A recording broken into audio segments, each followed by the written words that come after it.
सभी को नमस्कार। शिक्षण विधियों के इस प्रकरण के अंतर्गत रीट परीक्षा में पाठ्यक्रम में पाठ योजनाओं का भी समावेश है।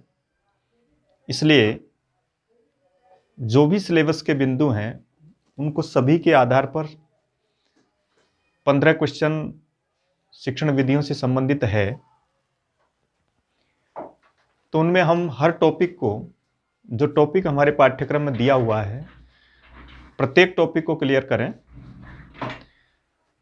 कौशल से संबंधित बात आपने पढ़ी, समितियों से संबंधित पढ़ा हमने, और परंपरागत शिक्षण विधियां, आधुनिक शिक्षण विधियों, इनसे संबंधित जो चैप्टर था उसको पढ़ा हमने। आज हम एक ऐसा टॉपिक जो आपके पाठ्यक्रम में वो जो 5-6 विधाओं की शिक्षण विधियां हमने पढ़ी थी, उनसे संबंधित पाठ योजना का टॉपिक भी आपके सिलेबस में है। वो 6 विधाएं जिनको हमने शिक्षण विधियों के अंतर्गत पढ़ा है, उन 6 विधाओं की ही पाठ योजना हमारे सिलेबस में भी है। अब आप सोचेंगे कि पाठ योजना में पढ़ने जैसी कोई बात नहीं है, लेकिन फिर भी समझने की कुछ बातें हैं जिसको हम इस तरीके से समझ सकते हैं कि इसका क्वेश्चन किस प्रकार आ सकता है। देखिए, पाठ योजनाएं प्राय सभी का जो प्रारूप है वो एक जैसा ही है, लेकिन फिर भी कुछ विशेष बातें विशेष प्रकार की विधाओं के अंतर्गत होती है, उनको लेकर के प्रश्न बन सकता है।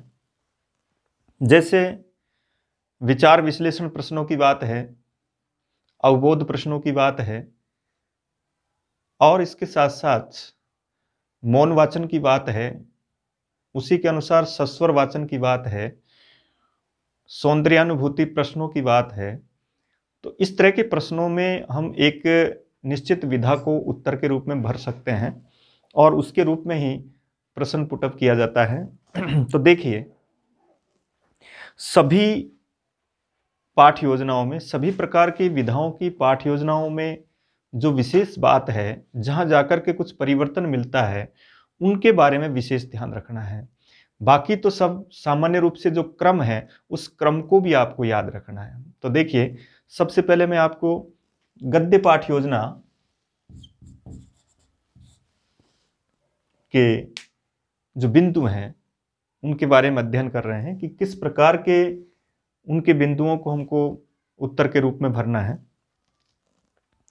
आपने एसटीसी बीएड के अंतर्गत काफ़ी पाठ योजनाएं बनाई हैं और उसके रूप में आपको वो क्रम भी याद है, लेकिन फिर भी कहीं कोई इस तरह की गलती न हो, उसके लिए इस टॉपिक को लिया जा रहा है। वैसे इसकी कोई आवश्यकता नहीं थी, लेकिन इस कारण से ताकि हम वापस जो हमने पढ़ा है वो एक बार उसको नए रूप से दोहरान हो जाए।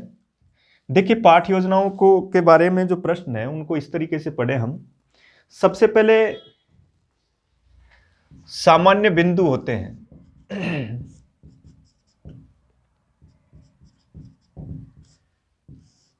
सामान्य बिंदुओं के रूप में हमको समस्त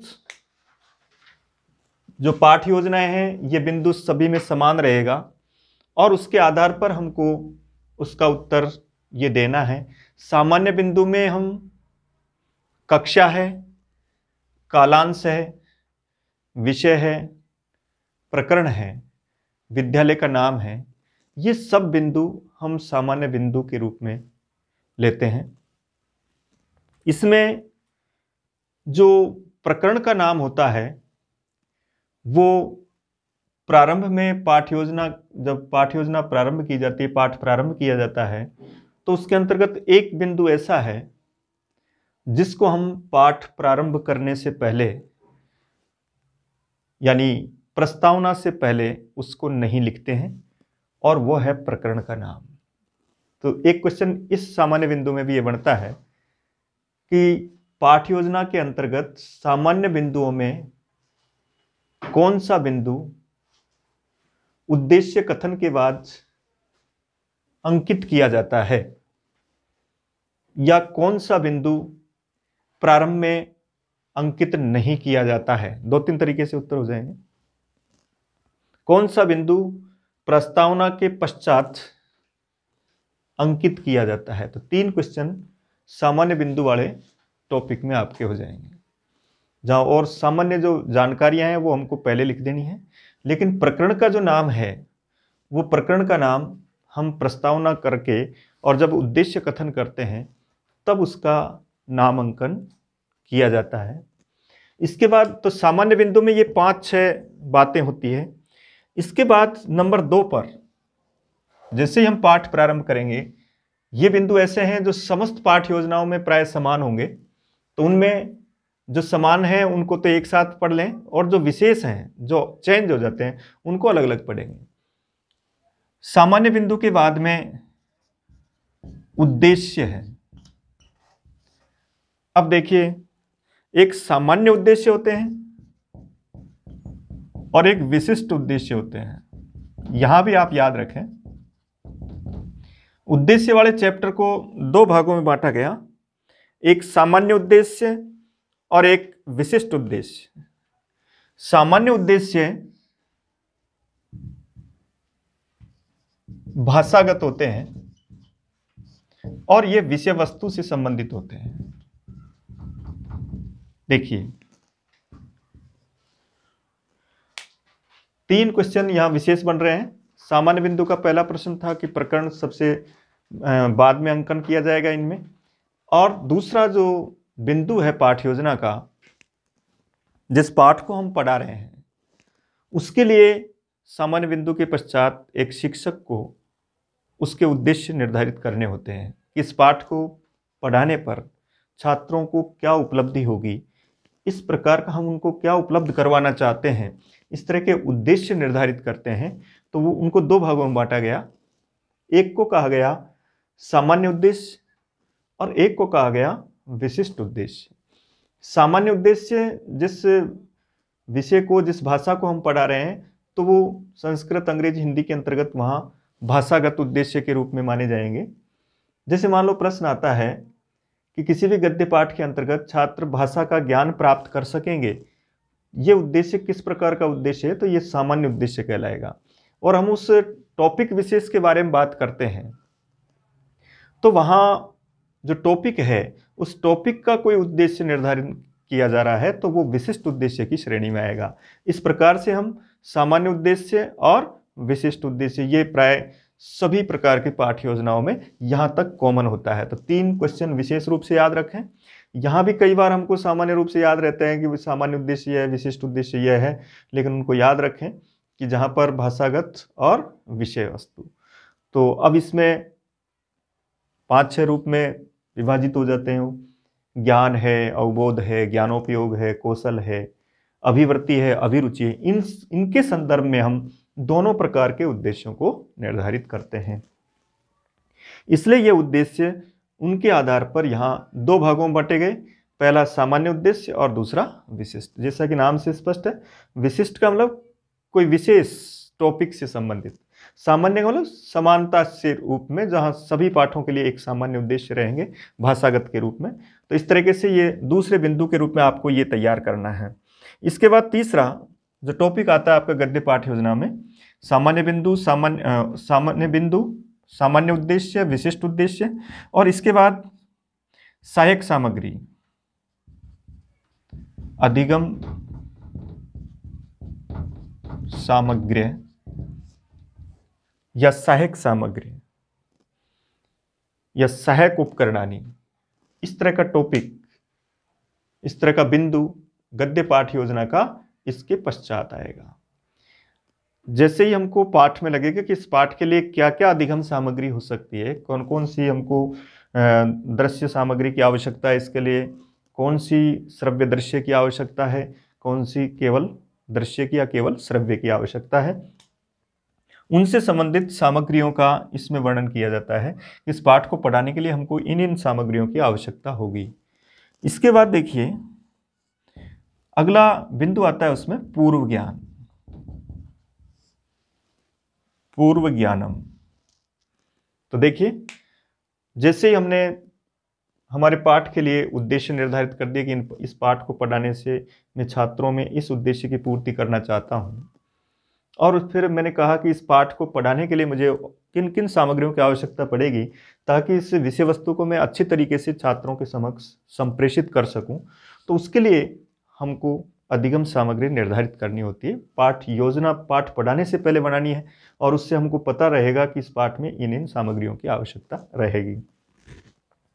इसके बाद अब हम जिस पाठ को पढ़ा रहे हैं उस पाठ को पढ़ाने से पहले छात्रों में क्या क्या पूर्व ज्ञान होना चाहिए, उस पूर्व ज्ञान के लिए ये बिंदु होता है। पाठ में जैसे ही हम प्रस्तावना करते हैं तो उस प्रस्तावना से पहले हमको पूर्व ज्ञान की आवश्यकता होती है। तो प्रस्तावना और पूर्व ज्ञान, तो इसमें देखिए पूर्व ज्ञान पर आधारित होती है प्रस्तावना। इसलिए जैसे ही हमने पाठ की अधिगम सामग्री के बारे में जानकारी ली, इस पाठ को पढ़ाने के लिए इन इन अधिगम सामग्रियों की आवश्यकता होगी, उसके बाद हम देखते हैं कि जिस पाठ को हम पढ़ा रहे हैं छात्रों को उस पाठ का जो पूर्व ज्ञान है, जिस पर वो पाठ टिका हुआ है, उसके आधारभूत ज्ञान के लिए ऐसा कोई पूर्व ज्ञान छात्रों में है कि वो उस पाठ को पढ़ सकते हैं। जैसे मान लो आप सामासिक गतिविधियां पढ़ा रहे हैं, समास पढ़ा रहे हैं, तो समास से पहले छात्र संधि का ज्ञान जानते हैं, एक पद के बारे में जानते हैं। तो उन पूर्व ज्ञान के बारे में हम चर्चा करेंगे। प्रथम पद की विभक्तियों के बारे में जानते हैं क्योंकि विभक्ति के आधार पर आप जब उसमें समास करोगे तो वहाँ उससे पूर्व का जो ज्ञान है, संधि वाला, उद्देश्य आपका उपसर्ग वाला, उनके बारे में हम उस पाठ की जानकारी के लिए उनका पूर्व ज्ञान देखते हैं कि ये उनके अंतर्गत इसके बारे में जानकारी होनी चाहिए। और फिर इस पूर्व ज्ञान को आधार बनाकर हम उस पाठ की प्रस्तावना तैयार करते हैं। उस पाठ को किस प्रकार स्टार्ट किया जाए प्रस्तावना के रूप में। तो अब प्रस्तावना वाला जो कौशल है ये बड़ा महत्वपूर्ण है। यहाँ से अध्यापक विषय वस्तु को पढ़ाना प्रारंभ करता है। छात्रों से वार्तालाप संपर्क उसका प्रस्तावना से स्टार्ट होता है। इससे पहले के जो बिंदु थे पूर्व ज्ञान आदि, वो पूर्व ज्ञान आदि जो बिंदु थे वो क्लास के अंतर्गत वार्तालाप संपर्क में संवाद के रूप में स्थापित नहीं होते। वार्तालाप या संवाद के रूप में पाठ कक्षा के अंतर्गत पाठ योजना के किस बिंदु से प्रारंभ होता है, तो वो है प्रस्तावना। आपका पाठ प्रारंभ करने के लिए अध्यापक कक्षा के अंतर्गत सबसे पहला काम संवाद के जरिए किसका करता है, तो वो होता है आपका प्रस्तावना। अब याद रखो प्रस्तावना के अंतर्गत आपको प्रस्तावना कौशल से संबंधित और भी प्रश्न पूछे जाते हैं। सबसे पहला प्रश्न यही है कि प्रस्तावना से पूर्व पाठ योजना का कौन सा बिंदु होता है, तो वो पूर्व ज्ञान भरेंगे। प्रस्तावना के बारे में कई प्रश्न आते हैं कि प्रस्तावना कौशल में प्राय लगभग कितने क्वेश्चन होने चाहिए, तो 4 या 5 के रूप में आपको उसका उत्तर भरना है। प्रारंभिक जो क्वेश्चन है वो पूर्व ज्ञान पर आधारित यानी सरल होते हैं। पूर्व ज्ञान का परीक्षण करते हैं हम कि उनको पूर्व ज्ञान है या नहीं है उस पाठ से संबंधित। तो प्राय अगर आप 5 क्वेश्चन करते हैं तो 4 आपको सरल क्वेश्चन करने हैं। सरल से तात्पर्य पूर्व ज्ञान पर आधारित होने चाहिए। और अंतिम जो क्वेश्चन है वो हम समस्या बोधक देते हैं। समस्या बोधक से तात्पर्य जिस प्रकरण को आप पढ़ाने जा रहे हैं उस प्रकरण का आप प्रश्न देते हैं, ताकि छात्रों ने उस प्रकरण को पढ़ा नहीं है और उसका प्रश्न का उत्तर वो उनको आता नहीं है, और उसके आधार पर आप वहाँ से आप अपना पाठ स्टार्ट करा सकते हैं। तो अंतिम जो प्रश्न है वो समस्या बोधक होगा। देखिए इस प्रस्तावना कौशल के लिए कई प्रश्न हैं कि प्रस्तावना कौशल में अध्यापक कौन से शिक्षण सूत्र पर काम करता है, तो वो है ज्ञात से अज्ञात की ओर, उसको आपको इसमें भरना है। इस तरीके से प्रस्तावना कौशल से संबंधित भी कई प्रश्न होते हैं। पाठ योजना का ये एक महत्वपूर्ण बिंदु होता है जहाँ से पाठ प्रारंभ होता है, और यानी अध्यापक संवाद के जरिए पाठ को प्रारंभ करता है। इसके बाद देखिए प्रस्तावना के बाद एक होता है उद्देश्य कथनम। उद्देश्य कथन से तात्पर्य शिक्षक के द्वारा प्रकरण का नाम बताने की एक प्रक्रिया है। जब प्रस्तावना खत्म हो जाती है उसके पश्चात उद्देश्य कथन के जरिए अध्यापक छात्रों को समाहित करते हुए अपन में ही खुद में ही छात्रों को समाहित करता है और वहाँ प्रकरण के नाम की घोषणा करता है कि आज हम इस प्रकरण के बारे में अध्ययन करेंगे, और वहाँ से आपका जो पाठ्य वस्तु है वो प्रारंभ होती है। उससे पहले प्रस्तावना में उसके पूर्व ज्ञान को जांचा जाता है। अब उद्देश्य कथन में जैसे ही आपने पाठ का नाम बता दिया, उसके बाद आपका प्रस्तुतिकरण से संबंधित प्रस्तुतिकरणम ये प्रारंभ होता है। अब देखिए, उद्देश्य कथन, प्रस्तावना, प्रस्तुतिकरणम। प्रस्तुतिकरणम में आपको पाठ प्रस्तुत करना है, और पाठ प्रस्तुत करने की पूरी जो आदर्श वाचन, अनुकरण वाचन की जो प्रक्रिया है वो प्रस्तुतिकरण के अंतर्गत ही होती है। इसलिए प्रस्तुतिकरण के पश्चात पाठ प्रारंभ हो जाता है, और उसके अंतर्गत प्रस्तुतिकरण में अब समस्त पाठ योजनाओं में यहां से कुछ बिंदु परिवर्तित से हो जाते हैं।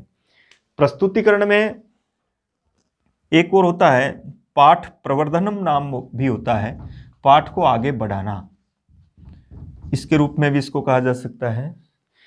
इसके बाद जैसे ही हम प्रस्तुतिकरण प्रारंभ करते हैं तो प्रस्तुतिकरण में अब गद्य पाठ योजना के अंतर्गत, जैसे सबसे पहले हम गद्य पाठ योजना को ले रहे हैं, तो यहां आदर्श वाचन होता है।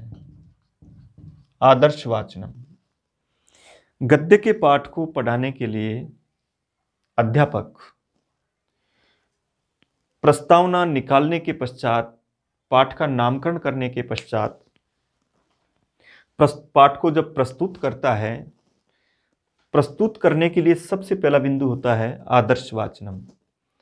आदर्श वाचनम से संबंधित प्रश्न भी आपसे पूछा जा सकता है कि पाठ योजना के अंतर्गत अध्यापक के द्वारा किए जाने वाले वाचन को किस नाम से जाना जाता है, तब हम उसका उत्तर भरेंगे आदर्श वाचनम। तो याद रखें, प्रस्तुतिकरण में आदर्श वाचन, क्योंकि अध्यापक छात्रों के लिए एक आदर्श होता है और उसके द्वारा किया गया जो वाचन है उसको हम आदर्श वाचन कहते हैं। देखिए ध्यान से, गद्य का पाठ यद्यपि हम कहते हैं कि जैसे वर्तमान काल में गद्य के पाठ जिस तरह से पढ़ाए जाते हैं तो उससे तो ऐसा लगता है कि उस पाठ को पढ़ाने का औचित्य ही पूरा नहीं हुआ।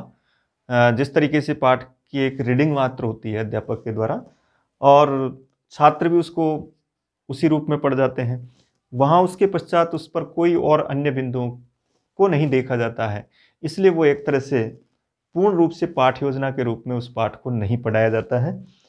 तो इस तरीके से देखते हैं तो गद्य पाठ को पढ़ाने का फिर तो कोई औचित्य नहीं है, यानी छात्र भी इस तरह से तो पढ़ सकते हैं जैसे अध्यापक उसका आदर्श वाचन कर रहा है और अनुकरण वाचन भी छात्र कर रहे हैं। आगे किसी टॉपिक पर आप बात नहीं कर रहे हो, आप कोई काठिन्य निवारण नहीं करवा रहे हो, आप कोई त्रुटि नहीं सुधरवा रहे हो, तो ऐसी स्थिति में फिर उस पाठ पढ़ाने का औचित्य समाप्त हो जाता है। तो याद रखें, आदर्श वाचन से तात्पर्य है कि अध्यापक उचित शब्दों के उचित उच्चारण से शुद्ध उच्चारण पूर्वक उस पाठ का आदर्श वाचन करता है, और उसके पश्चात पहले अध्यापक ने पूरे पाठ का आदर्श वाचन कर दिया है। आदर्श वाचन के पश्चात अब दूसरा जो होता है वो अनुकरण वाचन होता है। देखिए, अध्यापक ने आदर्श वाचन कर दिया है पाठ का, आपका जो टाइम है उसके अनुसार जितना टाइम उसको मिलता है वहाँ आदर्श वाचन करने के पश्चात वह छात्रों से उसका अनुकरण वाचन करने के लिए कहता है। जैसा उसने वाचन किया है उसी प्रकार छात्रों को उसका वाचन करने का निर्देश देता है। छात्र उसका वाचन करते हैं उसको अनुकरण वाचन कहा जाएगा, क्योंकि जैसे जैसे अध्यापक ने वाचन किया है उसके अनुसार छात्र उसका वाचन कर रहे हैं, इसलिए उसको उसी की अनुकृति यानी अनुकरण कहा जाएगा। तो वो अनुकरण वाचन इसलिए कहलाता है। अनुकरण वाचन छात्र जैसे अध्यापक ने किया है वैसे ही छात्र कर रहे हैं। अध्यापक का क्या कर्तव्य है वहाँ? अध्यापक जब छात्र अनुकरण वाचन करते हैं उस समय अध्यापक ये निगरानी करेगा, ध्यान देगा कि छात्रों के द्वारा कहाँ, जो आपने आदर्श वाचन करवाया था उसमें कहाँ कमी रही है, कहाँ उनसे गलतियां हो रही है। तो उन गलतियों को सुधारने के लिए उसके आगे का जो बिंदु है त्रुटि संशोधन के रूप में उस बिंदु को सामने रखा जाता है। इसलिए जहां पर अशुद्धि संशोधन, जिसको त्रुटि संशोधन भी कह सकते हैं, और अशुद्धि संशोधन,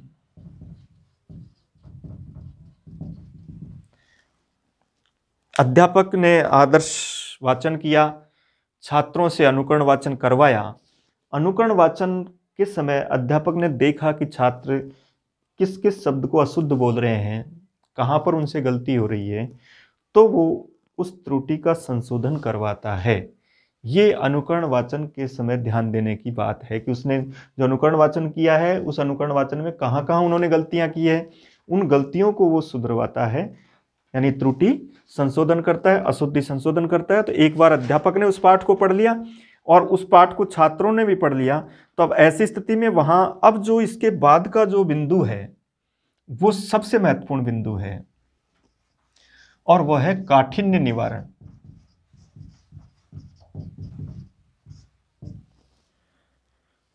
देखिए, काठिन्य निवारण हमने जब आपको गद्य की पाठ योजनाओं से पहले गद्य शिक्षण की शिक्षण विधियों के बारे में पढ़ाया था, तब एक बात कही थी मैंने कि गद्य शिक्षण की जो विधियां हैं वो गद्य पाठ योजना के इस बिंदु के आसपास रहती है, यानी इस बिंदु के आधार पर उसकी पाठ योजनाएं टिकी रहती है। तो काठिन्य निवारण यानी जो बालकों को उस पाठ में जो कठिन शब्द आए हैं, जहाँ कठिनता आ रही है कि बालक उसको समझ नहीं पा रहे हैं, उन कठिन शब्दों का अर्थ निकलवाना, उसको काठिन्य निवारण कहा जाएगा। कठिन शब्द से काठिन्य शब्द बनता है। प्रत्ययों में हमने पढ़ा था इस तरह का, जैसे पूछा जाता है ना, बताओ काठिन्य शब्द तद्धितांत है या कृदंत है। तो अब आप स्पष्ट कर लें कि ये प्रत्यय किस शब्द से जुड़ रहा है, धातु से जुड़। तो कठिन एक शब्द है इसलिए तद्धितांत कहलाएगा। और यहाँ एक स्य प्रत्यय होता है जो हमने तद्धित प्रत्ययों के बीच में पढ़ा था, लवण से लावण्य, कठिन से काठिन्य, मधुर से माधुर्यम। तो इस तरीके से कठिन शब्द से, इसलिए काठिन्य का अर्थ कठिनता हुआ, तो कठिनता का निवारण करना है, उसको दूर करना है। अब यहाँ इस जगह पर पाठ को बढ़ाया जाता है, पाठ प्रवर्धन किया जाता है। और वो किस रूप में बढ़ाया जाता है? यहाँ अध्यापक क्रिया होती है, छात्र क्रियाएं होती है। अध्यापक किसी शब्द और उसका अर्थ बताते हैं, वहां विधि का प्रयोग करते हैं। तो वहां विधि का प्रयोग में कि किस विधि का उन्होंने प्रयोग किया, शब्द का आपने अर्थ बताया, तो उस पाठ में जितने कठिन शब्द आ रहे हैं उनमें उन शब्दों का आपको अर्थ बताना है, लेकिन वह विधियों का प्रयोग करते हुए। क्या आप उद्बोधन विधि से पढ़ा रहे हैं, प्रवचन से पढ़ा रहे हैं, स्पष्टीकरण से पढ़ा रहे हैं? अगर आपने उसमें स्पष्टीकरण में कोई वाक्य प्रयोग विधि से पढ़ाया, किसी शब्द का अर्थ आया और उसका आप वाक्य प्रयोग करना चाहते हैं, तो वाक्य प्रयोग के रूप में आप उसका प्रयोग कर सकते हैं। तो यहाँ जितनी भी विधियाँ हम काम में ले रहे हैं, वहाँ किसी वस्तु को दिखा करके अर्थ निकलवा रहे हैं, कहीं प्रत्यक्ष क्रिया करके अर्थ निकाल रहे हैं, किसी का मॉडल दिखा करके अर्थ निकला रहे हैं, उसके आधार पर हम काठिन्य निवारण को प्रस्तुत करते हैं। इस तरीके से ये जो बिंदु है काठिन्य निवारण, ये गद्य पाठ योजना का सबसे महत्वपूर्ण बिंदु है, जिसके आधार पर हम समस्त प्रकार की जो विधियां होती है उनका प्रयोग इसके अंतर्गत ही करते हैं। अब इसके बाद देखिए आगे आता है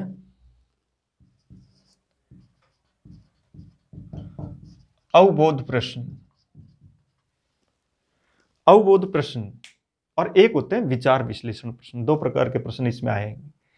अवबोध प्रश्न, जैसे ही आपने एक बार उस पाठ को पूरा कर दिया, आप आदर्श वाचन कर चुके, आप अनुकरण वाचन कर चुके, आप उसमें जो त्रुटियां थी उसको दूर कर चुके, और त्रुटियों के पश्चात आपने उनके जो कठिन शब्द आए थे उनका अर्थ भी बता दिया। एक तरह से आपने अपना पाठ पूरा कर दिया है। अब पाठ पूरा करने के पश्चात अब हम जानेंगे कि छात्रों ने उसमें कितना प्राप्त किया है, उन उद्देश्यों की कितनी पूर्ति हुई है या नहीं हुई है। तो उसके अवबोधात्मक प्रश्न हम यहाँ बात करते हैं। समझ वाले प्रश्न यहाँ पूछेंगे, तो यहाँ अवबोध प्रश्न पूछे जाएंगे जो आपकी विषय वस्तु से संबंधित होंगे। और विषय वस्तु से संबंधित सामान्य जो प्रश्न है अवबोधात्मक, ज्ञान के बाद जो अवबोध होता है, उसके रूप में हम प्रश्न यहाँ करते हैं। और उससे हम उस पाठ के बारे में कि जो हमने उद्देश्य निर्धारित किए थे उनकी पूर्ति हो रही है या नहीं हो रही है, इस प्रकार के प्रश्नों को हम जब बीच में पूछते हैं तो इसको पाठांतर्गत मूल्यांकन भी कहते हैं। पाठांतर्गत मूल्यांकन, पाठ के बीच बीच में जब इस तरह से प्रश्न किए जाते हैं तो अवबोध प्रश्न जैसे ही पूरे हो जाते हैं उसके पश्चात हम इसमें एक बिंदु आता है मौन वाचनम। मौन वाचनम इसके रूप में याद रखें कि अवबोध प्रश्न के तुरंत बाद मौन वाचन होता है। क्यों होता है? क्योंकि हमने पाठ को पूरा पढ़ा दिया है, उसके कठिन शब्दों का अर्थ बता दिया है, उससे संबंधित जानकारी प्राप्त कर ली है। हम बालकों को एक बार और उस पाठ को पढ़ने के लिए कहेंगे, और जैसे ही बालक मौन होकर के उस पाठ को पढ़ेंगे मौन वाचन के रूप में, 3-4 मिनट का जो टाइम दिया जाएगा, उसके पश्चात इसके पश्चात वहाँ एक अलग तरह के प्रश्न होते हैं। मौन वाचन से तात्पर्य क्या होता है? सस्वर वाचन में बोल करके वाचन किया जाता है, मौन वाचन में गंभीरता से पढ़ा जाता है और उसके अन्वेषणात्मक प्रश्नों की खोज की जा सकती है। इसलिए मौन वाचन के रूप में हम गंभीर होकर के उस पाठ को पढ़ते हैं और उससे संबंधित प्रश्नों का उत्तर दे देते हैं। मौन वाचन के पश्चात आता है विचार विश्लेषण प्रश्न।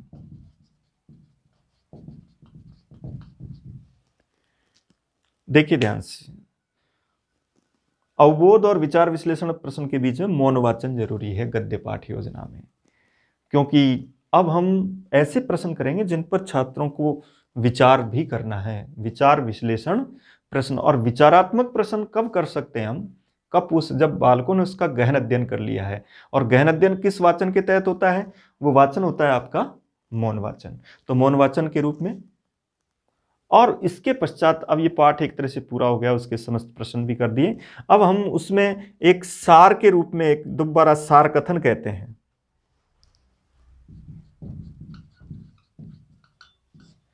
सार के रूप में उस पाठ को बताया जाता है कि इस पाठ के अंतर्गत क्या विशेष बात थी। सारपूर्ण जो बात होती है उस पाठ की, कहीं कोई पाठ परोपकार से संबंधित होता है तो उसके परोपकार से संबंधित उसके संक्षेप में उसका सार कथन के रूप में उस पाठ की समरी के टाइप में उसको प्रस्तुत किया जाता है। और इसके पश्चात 2 बिंदु और होते हैं। लास्ट है, एक है मूल्यांकन, या उसको पुनरावृत्ति प्रश्न कह सकते हैं, पुनरावृत्ति प्रश्न मूल्यांकन के रूप में। और लास्ट होता है गृह कार्य। इस तरीके से हम गद्य की पाठ योजना बनाते हैं। अब यहां गद्य की पाठ योजना में देखिए, मूल्यांकन आ गया आपका, पुनरावृत्ति प्रश्न आ गया, इसके बाद गृह कार्य आ गया। तो गृह कार्य किस लिए? कि छात्र उस पढ़ी हुई विषय वस्तु को घर पर जाकर के उसका पुनर्विचार, पुनरावलोकन कर सकें, उसको पढ़ सकें। उसके लिए गृह कार्य के रूप में उस पाठ की विषय वस्तु के प्रश्न दिए जाते हैं। गद्य पाठ योजना में पूछा जाएगा कि कौन सा वाचन नहीं होता है, तो वहां मौन वाचन के साथ साथ सस्वर वाचन भी होगा, तो यहाँ मौन वाचन होता है। अवबोध प्रश्नों के पश्चात गद्य से पाठ योजना में कौन सा वाचन होता है, मौन वाचन या सस्वर वाचन या दोनों, तो उसके रूप में आपको क्या भरना है? उसको मौन वाचन के रूप में उत्तर देना है। फिर पूछा जाता है कि मौन वाचन के तुरंत बाद किस प्रकार के प्रश्न पूछे जाते हैं, तो उसके रूप में आपको विचार विश्लेषण प्रश्न के रूप में उत्तर भरना है, क्योंकि मौन का मतलब गंभीरता से है। अब देखो, पद्य की जो पाठ योजना पढ़ेंगे हम, तो पद्य की पाठ योजना में भी पूरे बिंदु यही है, केवल उसमें आपको यहां थोड़ा सा चेंज करना है।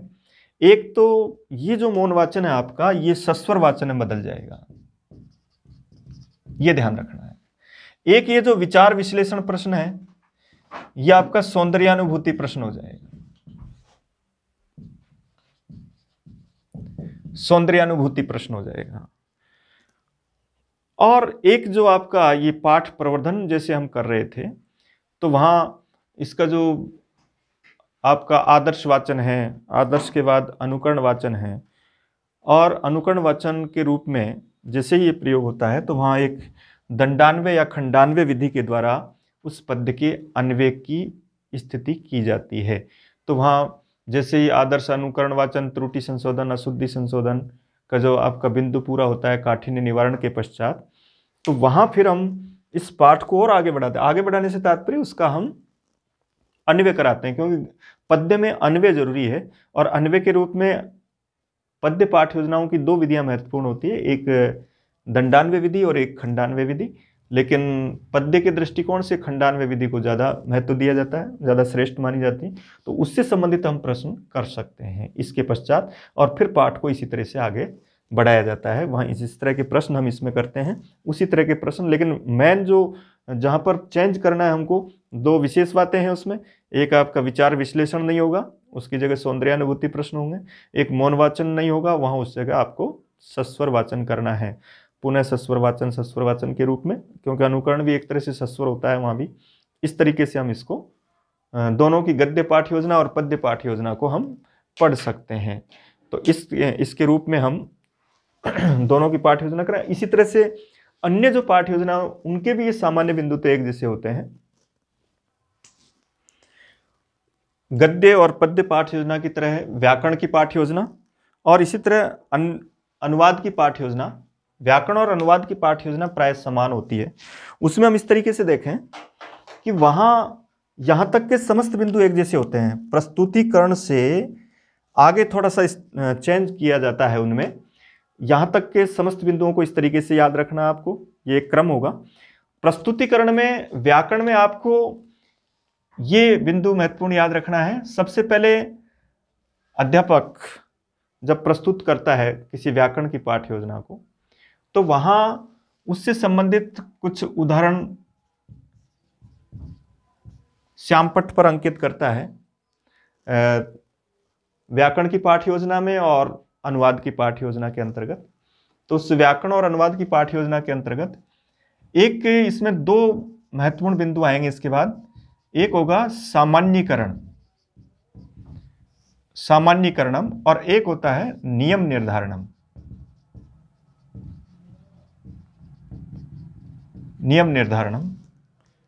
और उसके बाद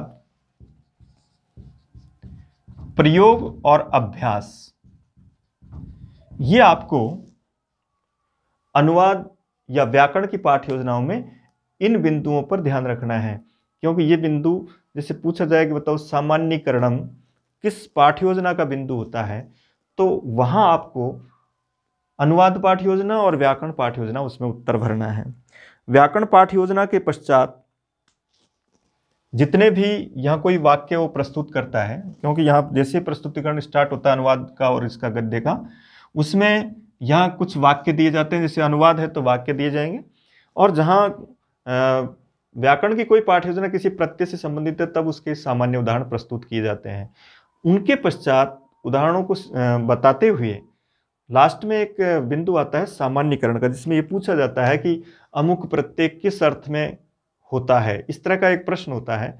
उस प्रश्न करने की प्रक्रिया का नाम इस पाठ योजना में सामान्यीकरण कहा गया, और उसके तुरंत बाद अध्यापक उसका उत्तर देता है कि इस प्रत्यय का प्रयोग इन इन अर्थों में होता है, ये इसमें विशेष बातें होती हैं, तो उसको हम नियम निर्धारण कहते हैं।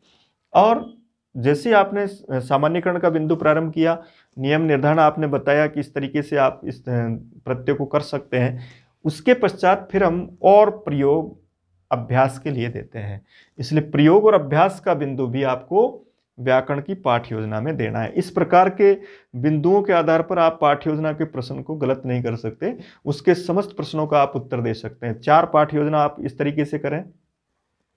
इसके बाद नाटक की पाठ योजना है, कथा की पाठ योजना है। नाटक की पाठ योजना में भी सारे बिंदु यहाँ तक की इस तरह से हैं। प्रस्तुतिकरण में जैसे आप आदर्श वाचन करते हैं, अनुकरण वाचन करते हैं, उसके पश्चात इसमें एक इस तरह का और होता है जिसमें भूमिका वितरण करते हैं। भूमिका वितरणम, जिसमें वाचिक अभिनय के रूप में उसका उत्तर प्रस्तुत करते हैं। तो वाचिक अभिनय, जैसे प्रश्न आता है वह कौन सी पाठ्य योजना है जिसके अंतर्गत हम छात्रों को भूमि का वितरण करते हैं। तो भूमि का वितरण के लिए या तो नाटक की पाठ्य योजना में हो सकती है या कथा की पाठ्य योजना। कथा में भी जब इस तरह के पात्र होते हैं तो उसके रूप में भी भूमिका वितरित की जा सकती है। तो इन दोनों में हम भूमि का वितरण का बिंदु रखते हैं। वाचिक अभिनय, अभिनय का जहाँ नाम आता है वहाँ सिर्फ हम नाटक के रूप में उसका उत्तर भरेंगे। और गीत विधि से जब पद्य पाठ पढ़ाया जाता है तो उसमें भी गीत विधि में अभिनय किया जा सकता है, लेकिन अभिनय का जैसे ही नाम आए तब हम वाचिक अभिनय या किसी के रूप में उसमें आपको नाटक की पाठ्य योजना के रूप में अपना उत्तर भरना है। इस प्रकार आप इस शॉर्ट विषय वस्तु के आधार पर आप एक क्वेश्चन को कर सकेंगे।